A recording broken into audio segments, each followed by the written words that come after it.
Hello friends, आज हम बात करने वाले हैं भस्त्रिका प्राणायाम के बारे में कि भस्त्रिका प्राणायाम क्या होता है और इसको हम कैसे करते हैं और भस्त्रिका प्राणायाम करने से क्या क्या बेनिफिट्स होते हैं हमको, और भस्त्रिका प्राणायाम करते समय हमें क्या क्या प्रिकॉशंस रखने चाहिए, क्या क्या सावधानियां हमें बरतनी चाहिए।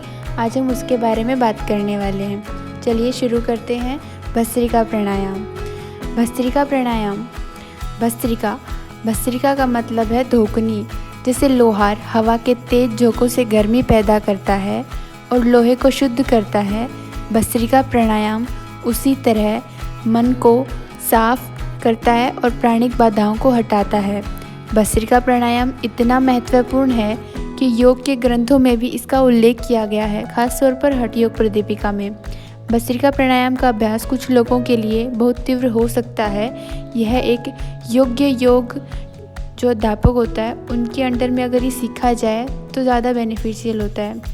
एज वी नो कि भस्त्रिका प्राणायाम को बेलोज ब्रेथ भी कहते हैं, धूकनी सांस भी इसको हम कहते हैं। भस्त्रिका प्राणायाम एक यौगिक श्वास तकनीक है जिसमें शरीर को ऊर्जा देने और मन को साफ करने के लिए तेज़ी से सांस लेना और छोड़ना शामिल है। भस्त्रिका प्राणायाम में इनहेल एक्सेल एक्टिवली हम करते हैं, अर्थात तेज़ गति से हम श्वास को अंदर लेंगे और उसी गति से, जिस गति से हमने श्वास को अंदर लिया है उसी गति से हम श्वास को बाहर छोड़ते हैं, अर्थात रेचक करते हैं। चलिए अब हम जानते हैं कि भस्त्रिका प्राणायाम को हम कैसे करेंगे। किसी भी शांत वातावरण में हम सिद्धासन, वज्रासन या पद्मासन, जिस भी आसन में आप कंफर्टेबल हैं वो हम लगा के बैठ जाएंगे। कंधों के बराबर अपने हाथ लाएंगे और हाथों से मुट्ठी बनाएंगे। आंखें बंद कर लेंगे और उसके बाद जब हम इनहेल करेंगे तब हम अपने हाथों को कंधों से ऊपर लाएंगे और मुट्ठी को खोल लेंगे, इनहेल करेंगे।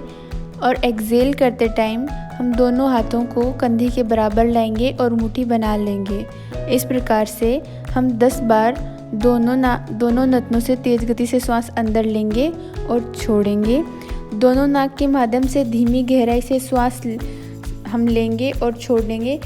इस प्रकार से हम दोनों हाथों को ऊपर नीचे करेंगे और इनहेल एक्सेल करने के बाद में हम रिलैक्स करेंगे, हाथों को नीचे ले आएंगे, हाथों से चिन्ह या ज्ञान मुद्रा बनाएंगे हम, और उसके बाद में हम एक्टिवली ब्रीथ करेंगे। नॉर्मली एक्टिवली हम ब्रीथ करेंगे, हाथों का मूवमेंट नहीं करेंगे, हम हाथ मुद्रा में रहेंगे। भस्त्रिका का अभ्यास 3 अलग अलग सांस दरों में किया जा सकता है। धीमी गति जो होगी वो होगी 2 सेकंड में 1 श्वास, मध्यम 1 सेकंड में 1 श्वास और तेज में 1 सेकंड में हम 2 श्वास लेंगे। आपकी क्षमता के आधार पर भी ये कर सकते हैं आप। मध्यम और तेज गति केवल जब हमारा काफ़ी अभ्यास हो जाए उसके बाद ही हम ये करेंगे। शुरुआत में केवल हम धीमी गति से ही करेंगे। चलिए अब हम जानते हैं कि भस्त्रिका प्राणायाम करने से हमें क्या क्या फ़ायदे होते हैं। इस प्राणायाम के अभ्यास से मोटापा दूर होता है, शरीर को प्राणवायु अधिक मात्रा में मिलती है और कार्बन डाइऑक्साइड शरीर से बाहर निकलती है। इस प्राणायाम में ब्लड की क्लींजिंग होती है, शरीर के सभी अंगों तक रक्त का संचार भली भांति से होता है। इसमें जठराग्नि तेज हो जाती है। भस्त्रिका प्राणायाम अस्थमा, टीबी और ब्रीथिंग रिलेटेड जो भी प्रॉब्लम्स होती है उनको दूर करने में हेल्पफुल होता है। वात, पित्त, कफ के दोष इससे दूर होते हैं। डाइजेस्टिव सिस्टम, लीवर और किडनी में मसाज होती है भस्त्रिका प्राणायाम करने से। चलिए जानते हैं कि भस्त्रिका प्राणायाम करते समय हमें क्या क्या सावधानियां रखनी चाहिए। हाई बीपी और हार्ट रिलेटेड पेशेंट्स को भस्त्रिका प्राणायाम नहीं करना चाहिए। अगर आपकी नाक बंद है, रुकी हुई है तो भी यह प्राणायाम नहीं करना चाहिए। अगर आपको तीव्र अस्थमा है या बुखार है तब भी भस्त्रिका प्राणायाम नहीं करना चाहिए। प्रेग्नेंट लेडीज़ को, वुमेंस को ये प्राणायाम नहीं करना चाहिए। यदि आपका हाल ही में कोई ऑपरेशन हुआ है तो प्लीज़ भस्त्रिका प्राणायाम ना करें।